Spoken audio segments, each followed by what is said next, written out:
connect this discussion to how insurance contributes towards the growth of patient capital, I speak about life insurance.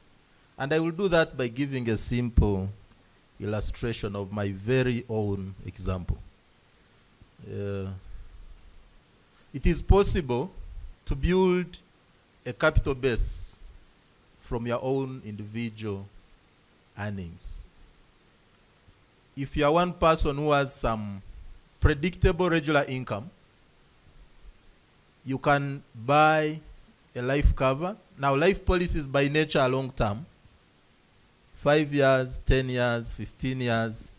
And if you are really interested in the long term, you can even go up to 30 years. We have 30 years policies on the market. Now, for my case, I had one of the policies was a 10-year policy, which actually matured last year. Good enough, life policies are tax exempt, so I am not expecting the taxman to come for me. And I was, for purposes of illustration, I was saving 500,000 shillings per month. 10 years, when you do calculations, I had a million. From 500,000 monthly, I was able to build 60 million. But because this 60 million was being invested by the insurance firms, on maturity of the cover, I was able to get, and I will mention the exact amount, 78 million shillings. Now, 78 million shillings can start a small business in this country. Let's be truthful, not just a small business. It can just start a real business. Okay, I'm saying small because we have Nile Breweries here. Okay. So I'm calling it small. So meaning that I'm able to start a business without necessarily going through the hustle and bustle of getting money from money lenders, from commercial banks, and also maybe having to fulfill the requirements of my brother from UDB. We don't have UDB here. I may not qualify as a small saver. Now, when my policy was 5 years old, my brother Moses knows that saving in this country is a challenge. Not because that we don't want to save, but because of our social structures. I have an auntie, I have an uncle, they will call me when I have money on my account, I will send it.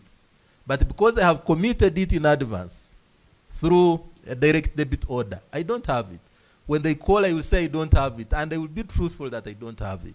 So it has taught me to save. Insurance has given you an option to save, to learn to save. 2, it has helped you to accumulate money, which I don't know how many of us see, and those ones watching us can save up to 80 million shillings on their accounts. You may choose to save with a bank, yes. The unfortunate bit is that it's available for you. You can pick it. Anytime. But with insurance, if you want to pick it, there is a cost. The moment you want to change from the agreement, the initial contract, there is a cost. And it is that cost which keeps you going.